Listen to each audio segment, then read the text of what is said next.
ஒருத்தன் அமைதியா இருக்கான்னா அவன் மண்டையில பல விஷயங்களை யோசிச்சுட்டு இருக்கான் அர்த்தம்.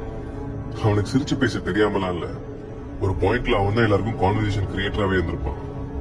நிறைய விஷயங்களை பார்த்த அப்புறம், நிறைய பேர்கிட்ட ஏமாந்த அப்புறம் எவனுமே வேணான்னு சைலண்ட் ஆகியிருப்பான்.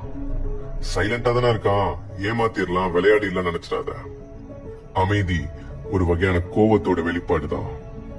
இப்போ அவனுக்கு யாராவது பிரச்சனை கொடுக்கறாங்கன்னு தெரிஞ்சா அவன் ஒருவேளை அமைதியை கலைச்சா டேமேஜ் ரொம்ப சீரியஸா இருக்கும்.